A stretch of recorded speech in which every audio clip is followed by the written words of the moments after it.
foarte simplu, a venit la mine, m-a întrebat dacă vreau să fiu soția lui, eu i-am zis da, mi-a dat e-mailul și mi-a zis te-ai așteptat la ceva mai pompos, la un moment mai impresionant și am zis da. Hey Fashion Lovers, sunt Cornel Crișan și vă invit să fiți alături de mine la o serie de podcasturi care vor aduce în prim plan oameni extraordinari, oameni care ne inspiră în fiecare zi cu poveștile lor de viață, cu reușitele lor. Drept urmare, vă invit să fiți alături de mine să le descoperim încotro vor merge pașii lor spre viitor.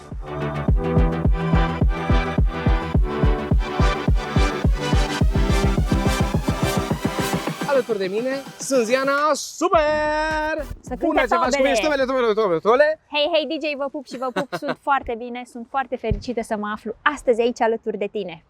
Se vede fericirea are echipul tău, cum s-ar zice, da. Dar o să încep așa cu întrebări ușoare, dar apoi o să mă duc în niște întrebări atât de grele. Da, la grele. Trebuie să caut să copiezi de undeva răspunsul. Dar pentru început, ce pasiune ai? Că tot vorbim de plimbări în natură, știu că plimbarea în natură este una din ele, EcoWalks este alături de noi, drept urmare, a doua pasiune. Călătoriile sunt pasiunea mea cea mai mare, fotografia și make-up-ul. Chiar am făcut și cursuri de make-up, am diplomă de make-up artist. Dacă vreodată nu voi mai fi influencer, mă gândesc așa să mă fac make-up artist. Și cumva o să se combine acolo destul de bine urmăritoarele, o să meargă de pe un cont pe altul și atunci o să fie extraordinar. Exact. Și tot vorbeai de urmăritori, spune-mi cum a început călătoria ta în online? Măi, călătoria mea în online a început în urmă cu 10-11 ani, dacă îți vine să crezi. Cred că am prins primul val de influenceri. Pe vremea aceea nu știam că se va transforma toată joaca chiar într-un job. Mie doar îmi plăcea să fac fotografii, să le postez pe Facebook pe vremea aia, nu am avut Instagram din prima. După Facebook mi-am făcut și un cont de Instagram, după Instagram mi-am făcut și un blog, mi-am făcut chiar și cont de YouTube, sunt pe toate platformele.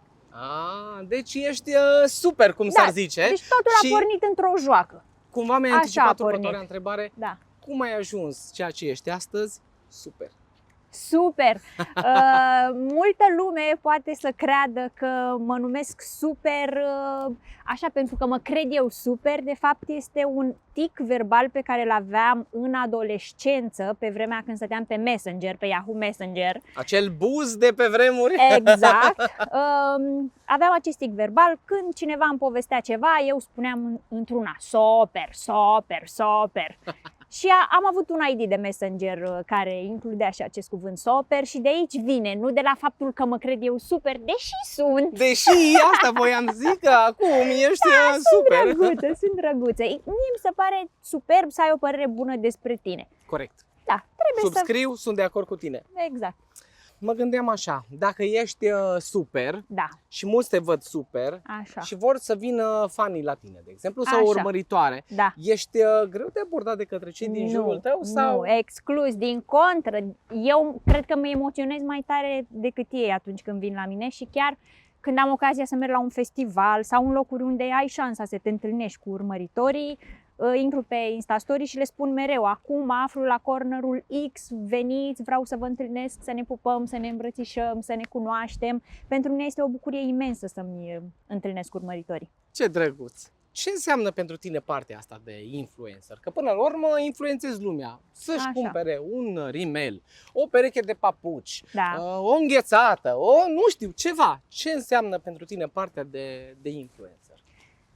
Măi, influențez lumea să cumpere diverse lucruri pentru că asta s-a transformat într-un job pentru mine și în anul 2022 a activa în social media este un job pentru mai multe persoane, chiar dacă unii oameni încă îl privesc așa cu scepticism, dar la baza acestui job pentru mine, așa cum ți-am spus, la mine totul a pornit din pasiune și din joacă, la baza acestui job pentru mine de fapt stă dorința de a influența oamenii, de exemplu a schimba ziua cuiva în bine. A face un om să zâmbească, a face un om să aibă mai multă încredere în el, să se iubească mai mult, să fie mai optimist. Asta înseamnă pentru mine să fii influencer, nu neapărat să vinzi un produs. Foarte frumos răspunsul, să știi că îmi place, dar uite, în viața se întâmplă tot felul de situații, mai plăcute, mai puțin plăcute și așa mai departe. Cum gestionezi întâmplările care se întâmplă în viața ta, ca pe niște lecții, ca pe niște binecuvântări, le iei ca atare și nu le mai analizezi atât de mult, cum le gestionezi? Da, Cum le bună percepi? întrebare.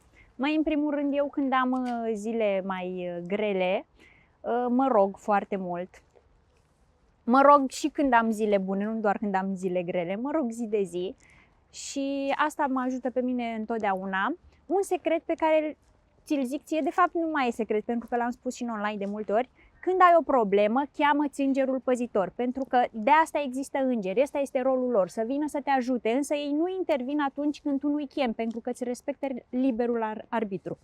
Și tu trebuie doar să-i spui: îngerul meu păzitor, te rog din suflet să vii acum lângă mine, am această problemă, te rog ajută-mă să o rezolv, deschide-mi oportunități în față, adu oamenii potriviți pentru mine. Și el întotdeauna apare, deci apare pe loc. Eu, din momentul în care îi chem, în maxim 5 minute deja simt cum se zbârlește pielea așa pe mine și simt prezența lor. Știi cum? Că ești, cred că, prima persoană din online care îmi spune acest lucru. Asta înseamnă că ești și o persoană credincioasă. Da, sunt. Ce înseamnă credința până la urmă pentru tine, dacă ai mers așa în direcția respectivă? Nu sunt genul care merge toată ziua la biserică. Credința e în sufletul meu. Credința este lucrul care mă ajută, ți-am zis, să am o stare bună, să știu că orice mi se întâmplă în viață o să se rezolve, să am o vibrație înaltă în primul rând, pentru că atunci când tu rămâi pozitiv, rămâi într-o vibrație înaltă. Când începi să fii copleșit de gânduri negative, pici într-o vibrație joasă și, din păcate, când ai ajuns acolo, doar atragi alte lucruri nefericite în viața ta. Da. Mă gândeam că se întâmplă tot așa, tot felul de situații în care trebuie să iei tot felul de decizii. Da. Îți urmezi intuiția sau analizezi așa, Nu, amănunt, oare ce trebuie să fac? Din păcate, nu analizez prea mult, nu știu neapărat dacă este un lucru bun. Eu sunt zodia Berbec, cu ascendent tot în Berbec, sunt zodie de foc și sunt o persoană foarte impulsivă. Deși pe internet lumea crede că sunt mereu zen și liniștită și super calmă, de fapt eu sunt o persoană foarte impulsivă și mă enervez destul de ușor și sunt și vulcanică. Din acest motiv și deciziile le iau așa, la secundă. Pe moment. Pe moment. Îmi ascult întotdeauna intuiția și nu-mi place să analizez. Și m-ai întrebat mai devreme și dacă îmi place să fac dramă dintr-un lucru. Nu-mi place. Când am o problemă, sunt hai să găsim rapid rezolvarea, nu stau să o analizez, să mă gândesc la ce s-ar fi întâmplat, dacă faptele sunt consumate, hai Corect. să vedem ce facem de acum încolo. Cred că faci acest lucru pentru că ești o persoană optimistă, Da. ești o persoană pozitivă. Cum i-ai face pe cei din jurul tău să fie la fel de optimiști și de zâmbitori ca tine?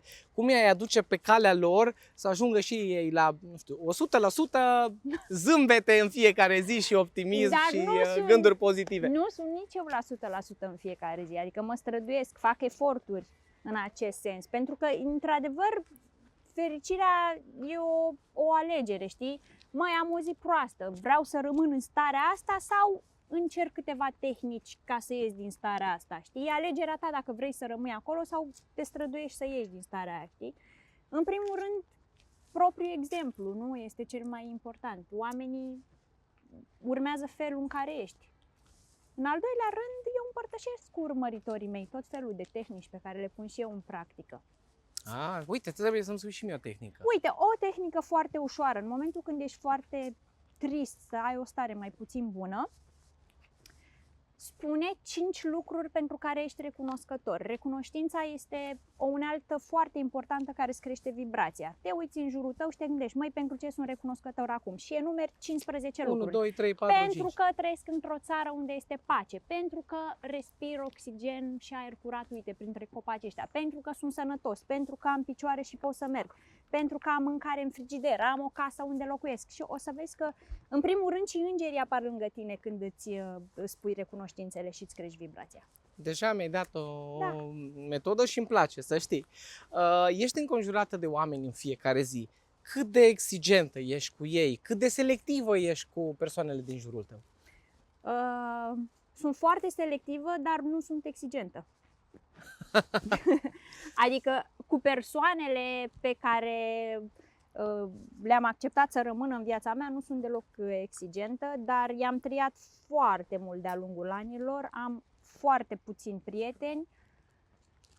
Am eliminat în primul rând persoanele care mi se păreau negative, care mă sugeau de energie. Am păstrat doar oameni care sunt pe același vibe cu mine. Și nu sunt exigentă deloc și mie nu prea îmi place să am pretenții de la oameni.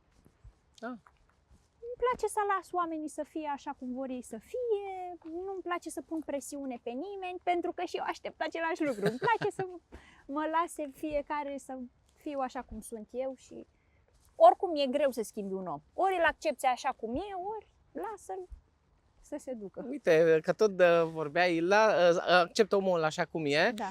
Mi-ai ridicat cumva mingea la fileu și vreau să vorbim de Alexandru. Așa.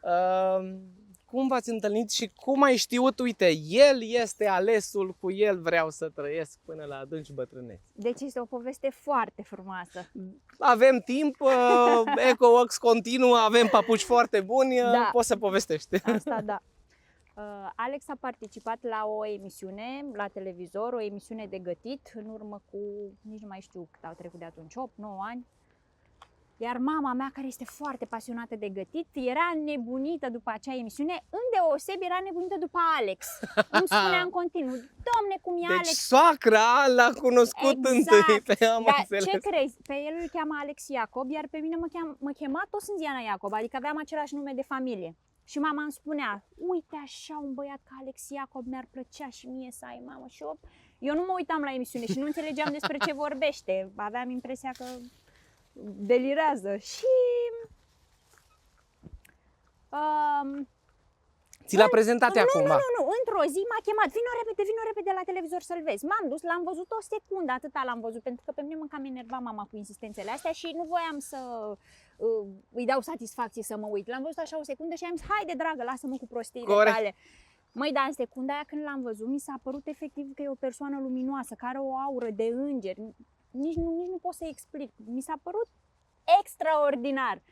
Dar am ieșit din cameră și la un an după ce l-am văzut eu o secundă la televizor, deci a trecut un an, l-am întâlnit și în realitate, pe stradă. Așa. Și am zis, măi, tu ai participat la o emisiune acum un an de zile? Da.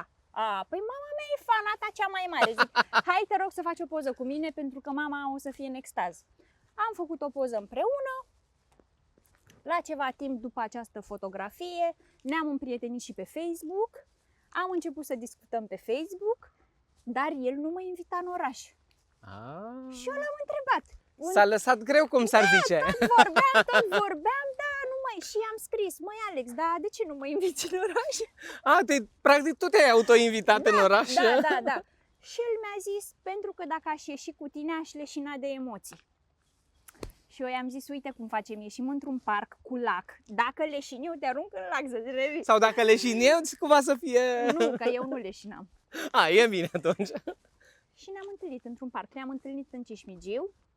Aveam niște emoții amândoi, deci tremuram la propriu.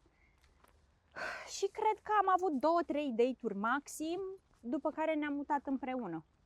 Adică am ieșit la 2-3 sucuri. Și cea mai fericită a fost mama ta. Da. Nu, dar și eu am fost. Mama doar a intermediat această întâlnire divină dintre mine și sufletul meu pereche, pentru că m-a întrebat cum știi. Știi din prima, te uiți la el ca la Dumnezeu când e sufletul tău pereche. Ca să nu mai zic că ați avut același nume de familie, deci Da. ai scăpat de corvoada actelor, totul a fost foarte, foarte și lejer. Suntem amândoi blonduți cu ochi albaștri și multă lume la început credea că suntem frați. Spune-mi, după ce v-ați împrietenit mai mult, cu siguranță ați avut și aveți o piesă preferată, o piesă legată de un eveniment important pentru voi. Care ar fi acea piesă? O melodie? Da.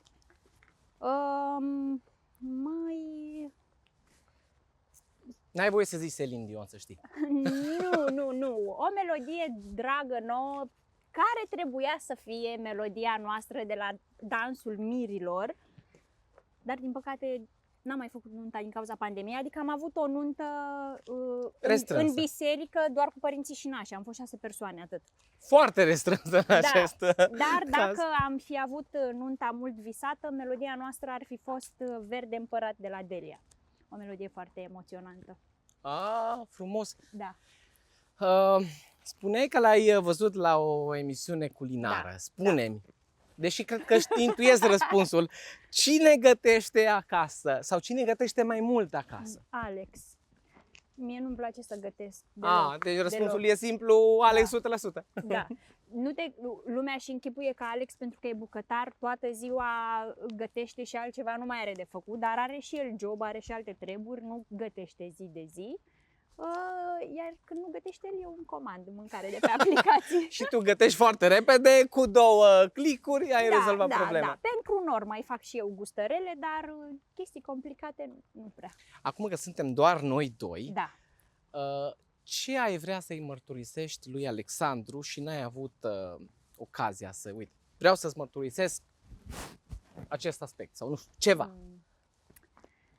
Vreau să-i mărturisesc faptul că este cel mai bun, cel mai grijuliu, cel mai atent și cel mai iubitor tată din lume. Că sunt impresionată de toate eforturile pe care le face și pentru Nor, dar și pentru familia noastră. Și că mă simt în continuare, chiar și după 7 ani, îndrăgostită de el și cea mai fericită fată din lume și cea mai norocoasă și cea mai privilegiată pentru că l-a cunoscut. Ce drăguț! 7 ani. 7 Da. ani în care ați împărțit foarte multe momente extraordinare, zic eu. Da. Povestește-mi un moment care ți-a rămas așa întipărit acolo și la care o să te gândești și peste 80 de ani. Ca să nu zic 100, 80 de ani. Cred că a fost momentul în care m-a cerut în căsătorie.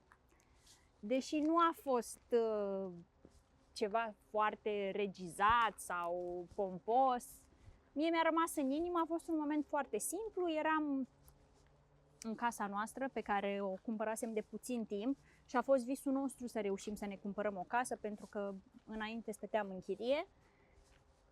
Și el, foarte simplu, a venit la mine, m-a întrebat dacă vreau să fiu soția lui. Eu i-am zis da, mi-a dat inelul și mi-a zis te-ai așteptat la ceva mai pompos, la un moment mai impresionant? Și eu am zis da. Cumva! Și el mi-a zis niciun loc din lumea asta nu este mai frumos decât casa asta pe care noi ne-am dorit-o amândoi atât de mult. Și de asta mi s-a părut casa cel mai potrivit loc în care să te cer în căsătorie. Apoi am pus muzică, am desfăcut o sticlă de vin și toată seara am băut și am dansat amândoi singuri în living. E o amintire clar, peste 100 de ani o să te gândești la ea Da. și cred că puțină lume știe, așa-i? Da, să știi că nu cred că am povestit neapărat cum a decurs Asta cererea e de în bine. căsătorie, da. Spuneai la început de pasiunile tale că una din ele e să călătorești. Da. Spune-mi o destinație de vacanță unde ai merge cu Alexandru, dar încă nu ați fost și este acolo pe wish list neapărat să ajungeți în viitor. Machu Picchu, în Peru ne dorim foarte mult să ajungem. Ne dorim să ajungem și în China și în... Măi, să știi că nu am fost niciodată cu el la Roma. Uite, o să-ți dau eu da. niște tips and tricks, am fost de curând și Da. pot să-ți spun Chiar ce te vei rog, chiar te rog. găsi acolo. Da. Roma e mai accesibilă decât Machu Picchu, să știi. Și China, da. Da, și China. Da. Uite, așa de relativ puțin timp, deși probabil că ai impresia că a trecut foarte mult, cred că un an de zile nu e foarte mult timp. Spune-mi prima ta zi cu Nor, primul tău sentiment când l-ai văzut acolo, că e al tău, e Norul tău. Da. Cum a fost? Parcă îmi vine să plâng acum când mă gândesc. Ai zis că o să te apuci de make-up, deci Da. grijă mare, trebuie să retușăm machiajul dacă te apuci să plângi. Măi, prima zi cu Nor a fost foarte intensă, pentru că am avut travaliu o noapte întreagă, practic n-am dormit toată noaptea.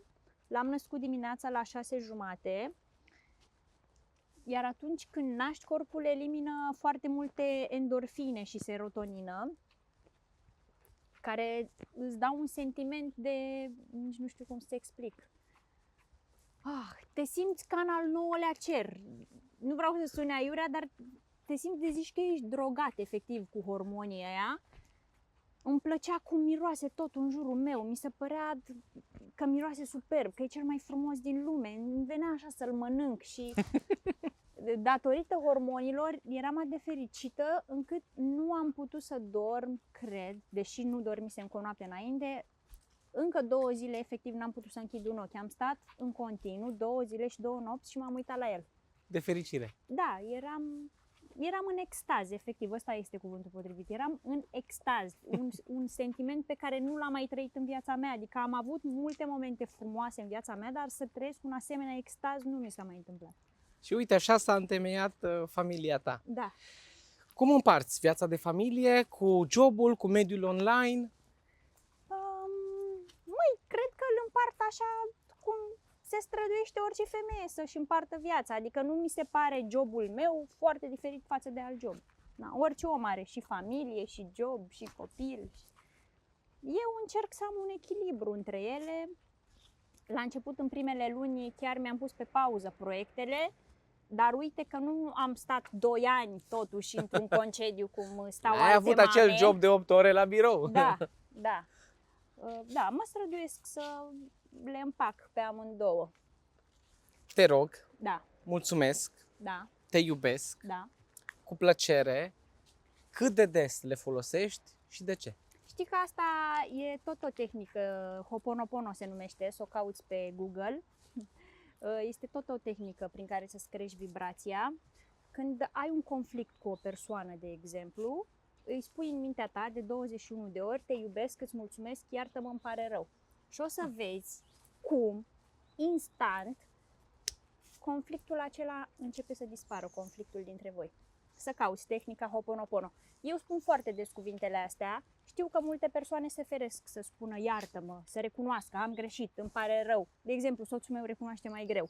Eu spun pe loc, eu îmi dau seama pe loc când am făcut greșit, tâmpenia îmi pare și rău. spun pe loc, te rog, iartă-mă, îmi pare rău, încerc să rezolv. Da, frumos așa. Da. De unde puterea să mergi mai departe după o noapte nedormită? De unde inspirația și Da. toate ideile pentru online? Da. Că dacă n-ai dormit o noapte pentru că Nor nu a dormit, Da. a doua zi poate trebuie să fii fresh și să filmezi un podcast Da. sau să ai o postare pe rețelele de socializare. Cum reușești să mergi mai departe? De unde inspirația pentru tot felul de postări inedite? Măi, știi cum copilul îți dă putere atunci când crezi că nu mai poți, de fapt mai poți puțin. Încă puțin. Și chiar noi este un copil extraordinar, dar într-adevăr avem problema asta, nu doarme bine noaptea. Sunt unii copii care dorm de când se nasc, n-au părinții nicio problemă cu ei. Ei, noi de când l-am născut suntem efectiv extrem de obosiți, pentru că nu prea doarme deloc bine noaptea, nici azi noapte n-a dormit. Dar e jolly jolly, acum e de bine. Da. Păi m-am obișnuit, am intrat în ritmul acesta de 1 an și 3 luni. Inspirația nici nu știu de unde îmi vine, nu vreau să sună clișeic, dar cred că vine de la Dumnezeu, efectiv. Și consum mult content, adică probabil ești influențat și de toate materialele la care te uiți. Mă uit foarte mult pe conturi de fotografi, de videografi, pe Pinterest. Adică am și ideile mele originale de multe ori, dar sunt și influențată de contentul pe care îl consum. Uite, ai o postare Da, care ție ți se pare extraordinară da, și cineva vine și pune un comentariu răutăcios. da. Cum gestionezi comentariile răutăcioase sau reacțiile negative? Le Da. combați? Le ignori? Uite, eu de exemplu, Așa. dacă am un comentariu la o postare care mi se pare nepotrivit cu vibe-ul meu, cu postarea, Da. îl șterg. Da, Nu mă duc mai departe. Tu cum faci? îl șterg, dau și bloc persoanei respective, dar vreau să menționez un lucru. Am foarte, foarte puține comentarii negative, deci pe contul meu nu prea există hate. Știu, am multe colege în online care se luptă cu chestia asta. Eu sunt norocoasă din acest punct de vedere, nu știu de ce. Bine, într-un fel știu, pentru că sunt și genul care evită controversele, sunt foarte atentă la ce vorbesc, la ce arăt în online. Nu arăți chiar Adică arăți doar ce trebuie să se vadă pe online. Încerc să evit controversele, efectiv. Încerc să nu deranjez foarte mult. Dar este alegerea mea. Corect. Dar să știi că persoanele controversate mi se pare că au mult mai mult succes în online. Engagement-ul cred că e un pic mai mare. Exact. Dar cred că până la urmă nu e ceea ce contează. Cred. Poate greșim. Depinde. Ce contează pentru mine nu contează pentru tine. Corect. Și invers. Cum reușești să fii autentică? Uite, vorbeai de alte colegi de ale tale, Da. tu ești tu. Tu ești super. Da. Cum reușești să fii autentică în online? Păi să fii autentic este foarte simplu. Trebuie doar să fii tu însuți și atât. Și să nu încerci să copiezi pe altcineva, să-ți dai voie să te exprimi așa cum ești. Și pare simplu, știi? Să spune cineva, fii tu însuți. Dar de fapt nu e chiar atât de simplu, pentru că uneori Poate n-ai chef, poate n-ai dispoziție. da, sau poate uneori, uite, vine chestia asta la pachet cu haterii. Știi că dacă ai fi tu autentic și ai spune exact ce e în sufletul tău și ai spune adevărul din inima ta, poate ai stârni controverse sau ai deranja alți oameni. Și ești tu construită încât să nu faci chestia asta. Da, poți să rămâi autentic, dar și să fii atent pe alocuri. Autentic și cumpăta. Exact. Da, Acolo, da. uite, am descoperit Da. secretul. Ce sacrificii ai făcut ca să ajungi ceea ce ești astăzi? Sânziana, super. Măi, primul lucru care îmi vine în minte este faptul că atunci când călătoresc nu reușesc să mă bucur destul sau să mă relaxez în locul în care sunt, pentru că am tendința să fac foarte mult content din tot pe locurile telefon. respective. Da, de dimineață până seara doar caut cadre. Uite, acolo merge un reel, uite, acolo merge poză, uite, acolo cu GoPro, acolo cu drone, acolo cu aparatul, aici cu telefonul, aici în ultra-wide, aici portret. Și cam asta fac. Iar Alex are cel mai mult de suferit pentru că el este fotograful meu în călătorii. Dar de când am copil, lucrurile nu mai stau chiar așa, nu mai am timp de content în vacanțe, abia reușesc să fac o poză. Și mă gândesc că și bagajele în vacanță sunt Da, multe. Da, exact. Am foarte multe ținute, foarte multă aparatură, make-up. Da, acum bagajele sunt și mai multe pentru că avem și bebeluși. Uite, un lucru care greu se întâmplă în zilele noastre. Ai învățat să spui nu și cum ai reușit să faci asta? Cred că niciodată nu am avut o problemă la acest capitol. Eu sunt o persoană care se pune pe primul loc, să știi. Și nu mi este ușor să spun nu. Ah, perfect. Da. Cum i-ai sfătuit pe alții să învețe ei să spună nu? Că eu, să știi că mai sunt acolo, poate mi-e cumva să zic nu și accept și... Uite, De ce? De ce nu ai știu, această spune-mi tendință? cum mai face pe mine să spun un nu hotărât într-o anumită situație.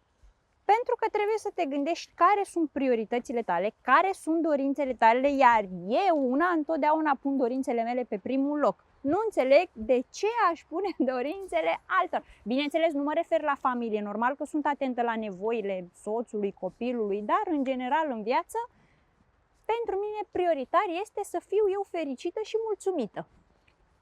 Frumos. Și dacă trebuie să fac un sacrificiu prea mare, nu îl accept.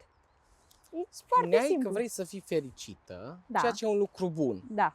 Asta înseamnă că spune-mi, te rog, care e următorul pas în cariera ta? Unde vrei să ajungi? O întrebare dureroasă. Ți-am spus că o să încep ușor și o să tot Da. crezi dificultatea.